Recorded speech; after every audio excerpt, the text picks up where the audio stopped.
বাংলাদেশ আওয়ামী লীগ আগামী নির্বাচনে অংশগ্রহণ করতে পারবে কি? তাদেরকে অংশগ্রহণ করতে দেয়া হবে? তারা কি অংশগ্রহণ করবে? স্বতঃস্ফূর্তভাবে তারা অংশগ্রহণ করতে পারবে? অনেকগুলো প্রশ্ন বাংলাদেশ আওয়ামী লীগ এবং নির্বাচন কেন্দ্রিক তৈরি হয়েছে, যে প্রশ্নের একটা উত্তর সরকারের তরফ থেকে অবশেষে আসলো। আমরা অনেক ভিডিওতেই বলছিলাম সরকারের কাছে বিভিন্ন চাপ তৈরি হচ্ছে, বিভিন্ন বিদেশি চাপ তৈরি হচ্ছে, আমেরিকার চাপ, যুক্তরাজ্যের চাপ, ভারতের চাপ, রাশিয়ার চাপ, চীনের চাপ, বিভিন্ন চাপ কিন্তু তৈরি হচ্ছে। আর সেই চাপের প্রেক্ষিতেই কিনা এবার প্রধান উপদেষ্টা আওয়ামী লীগ সম্পর্কে পজিটিভ মন্তব্য করলেন এবং নির্বাচনে আওয়ামী লীগ যেতে পারবে কি পারবে না সেই ব্যাপারে তার নিজের মন্তব্য প্রথমবারের মতো খোলাসা করলেন ভারতের একটি পত্রিকায়। প্রধান উপদেষ্টা ডক্টর মোহাম্মদ ইউনূস কী বললেন আওয়ামী লীগের নির্বাচন নিয়ে, সেই আলোচনাই করব এই ভিডিওতে। দর্শক থাকবেন পলিটিক্স টিভির নিয়মিত।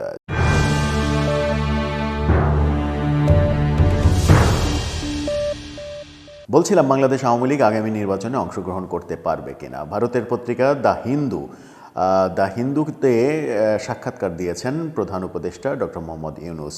একদিন আগেই আমরা আল জাজিরার সাক্ষাৎকার নিয়ে আলোচনা করেছি। সেখানে যা বলেছেন তিনি সেটা নিয়ে ব্যাপক আলোচনা সমালোচনা তৈরি হয়েছে। এরপরে প্রধানমন্ত্রীর প্রেস উইং থেকে প্রেস বিজ্ঞপ্তি দেওয়া হয়েছে যে প্রধান উপদেষ্টা 4 বছর তারা ক্ষমতায় থাকতে চান, এই কথা বলেননি। তার কথাকে গণমাধ্যমে ভুল ব্যাখ্যা করা হয়েছে। এবার দ্য হিন্দুকে তিনি কি বললেন?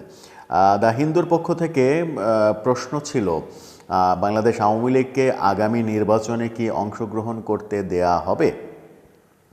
এই প্রশ্নের সরাসরি তিনি উত্তর না দিয়ে বলেছেন যে প্রধান যে দল, এই মুহূর্তে প্রধান দল, সবথেকে বড় দল বিএনপি যেহেতু চাই সব দলের অংশগ্রহণে নির্বাচন, সেহেতু একটা ফয়সালা হয়েই গেছে সব দলের অংশগ্রহণ এবং আওয়ামী লীগের অংশগ্রহণ হবে কি হবে না সেই ব্যাপারে ফয়সালা হয়ে গেছে, কারণ আমরা সবথেকে বড় দলের মতামতকে উপেক্ষা করতে পারি না।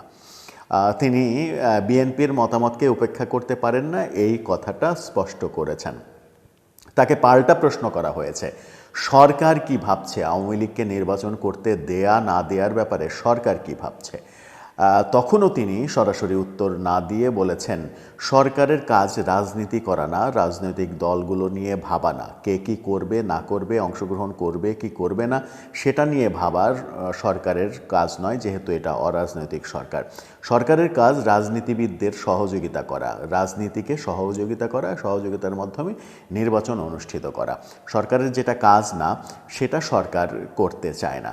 অর্থাৎ প্রধান উপদেষ্টার দুইটা প্রশ্নের ইনডাইরেক্ট উত্তরে এটা স্পষ্ট যে সরকারের পক্ষ থেকে সিদ্ধান্ত হয়েছে আগামী নির্বাচনে বাংলাদেশ আওয়ামী লীগকে অংশগ্রহণ করতে দেয়া হবে, যদিও কোনো রাজনৈতিক কর্মকাণ্ড এই মুহূর্তে পালন করতে দেয়া হচ্ছে না, যার নজির আমরা গত 10 নভেম্বর দেখেছি। 10 নভেম্বরে নূর হোসেন দিবসে আওয়ামী লীগ সমাবেশ করতে চেয়েছে, কিন্তু সরকারের তরফ থেকে ঘোষণা দিয়ে সেটাকে ঠেকানো হয়েছে, করতে দেয়া হয়নি। তাদের আওয়ামী লীগের রাজনৈতিক কর্মকাণ্ড কবে নাগাদ স্বাভাবিক হবে সেই ব্যাপারে কোনো স্পষ্ট ইঙ্গিত পাওয়া যায়নি। তবে সবথেকে গুরুত্বপূর্ণ ইঙ্গিতটা, সবথেকে গুরুত্বপূর্ণ প্রশ্নের উত্তরটা এবার বেরিয়ে আসলো সরকারের পক্ষ থেকে। সরকারের প্রধান ব্যক্তি ডক্টর মোহাম্মদ ইউনূস বিএনপি যেহেতু চাইছে সব দলকে নিয়ে নির্বাচন করতে, সব দলের অংশগ্রহণ থাক, সেখানে আওয়ামী লীগেরও অংশগ্রহণ থাক, সেই মতামতকে, বিএনপির মতামতকে উপেক্ষা করতে পারছে না সরকার। সেই কারণে অনেকটা বাধ্য হয়ে আগামী নির্বাচনে আওয়ামী লীগকে তারা অংশগ্রহণ করতে দিতে চায়। অর্থাৎ এখন ব্যাপারটা খুবই স্পষ্ট যে আগামী নির্বাচনে আওয়ামী লীগ অংশগ্রহণ করছে।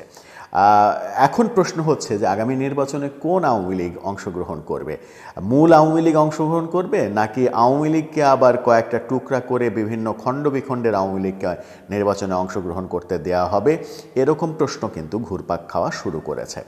মূল আওয়ামী লীগ যদি অংশগ্রহণ করে তাহলে আওয়ামী লীগের অধিকাংশ বড় নেতা, ইনক্লুডিং সভাপতি শেখ হাসিনা, তারা কিন্তু দেশের বাইরে পালিয়ে আছেন। তারা কি ফিরতে পারবেন?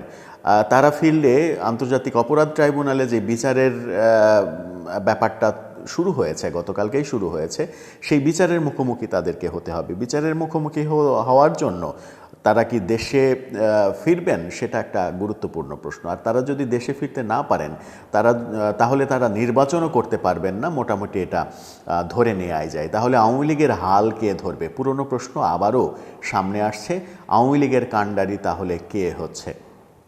আনঅফিসিয়ালি আমরা দেখতে পাচ্ছি আওয়ামী লীগকে গোছানোর দায়িত্ব বিদেশ থেকেই দায়িত্বটা পালন করছেন জাহাঙ্গীর কবির নানক। তিনি আওয়ামী লীগের বর্তমান মুখপাত্র হিসেবে কাজ করছেন, যেটা তার একটা বার্তা থেকে আমরা স্পষ্ট হয়েছি। শেখ হাসিনার তরফ থেকেও আমরা বিভিন্নভাবে বিভিন্ন খবর আসছিল, জানতে পারছিলাম যে তিনি কোনো একজন ডাকসাইটে মন্ত্রীকে দায়িত্ব দিয়েছেন আওয়ামী লীগ গোছানোর জন্য। সেটা যে জাহাঙ্গীর কবির নানক, তার একটা ভিডিও বার্তা সেটা প্রমাণ করেছে জাহাঙ্গীর কবির নানকই সেই দায়িত্ব পালন করছেন। কিন্তু জাহাঙ্গীর কবির নানক এখন ভারতে রয়েছেন, ভারতে পালিয়ে রয়েছেন। ভারত থেকে তিনি দলকে কতটা গোছাতে পারবেন সেটা একটা বড় বিষয়। মাঝখানে মজার ব্যাপার হচ্ছে যে এটা অবিশ্বাস্য হলেও সত্য, মাঝখানে চেষ্টা হয়েছিল সোহেল তাজকে রাজি করানোর জন্য যে আওয়ামী লীগের হাল সোহেল তাজ যেন ধরে, এবং তার মা জোহরা তাজউদ্দিন যেভাবে ৭৫ পরবর্তী সময়ে আওয়ামী লীগের হাল ধরেছিলেন, ৮১-তে শেখ হাসিনা যখন ফিরলেন, শেখ হাসিনা ফেরা পর্যন্ত আওয়ামী লীগকে বাঁচিয়ে রেখেছিলেন মূলত জোহরা তাজউদ্দিনের নেতৃত্ব দিয়ে। সেই কাজটা মায়ের ছেলে হিসেবে সোহেল তাজ কিংবা তার কন্যাকে দিয়ে তো হবে না, সোহেল তাজ যেহেতু একটা ফিগার, সেহেতু সোহেল তাজকে দিয়েই কাজটা করানোর চেষ্টা হয়েছিল আওয়ামী লীগের তরফ থেকে।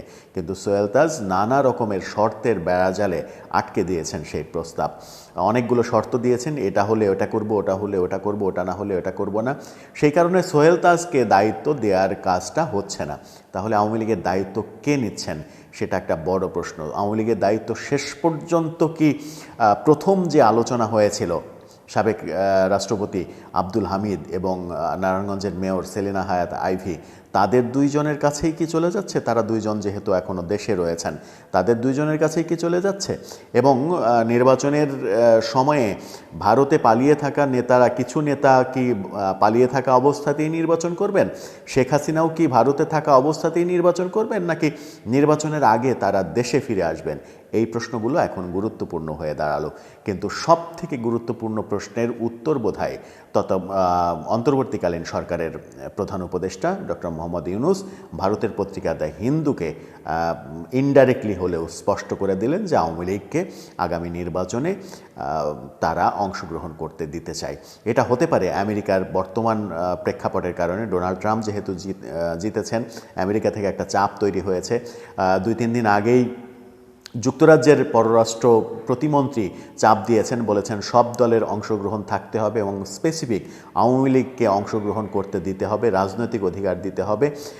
ইইউ দেশগুলোর চাপ বাড়ছে, এদিকে ভারতের চাপ তো রয়েছেই, চীন রাশিয়ার চাপ রয়েছে, চীন রাশিয়ার সঙ্গে শেখ হাসিনার ভালো সম্পর্ক। সব মিলিয়েই সরকার বোধহয় আন্তর্জাতিক চাপের কারণে আওয়ামী লীগকে আগামী নির্বাচন করতে দিচ্ছে, এরকম সিদ্ধান্তে গিয়েছে। দর্শক, আপনার কি মনে হয়? আপনার মতামত জানিয়ে লিখতে পারেন আমাদের কমেন্ট বক্সে।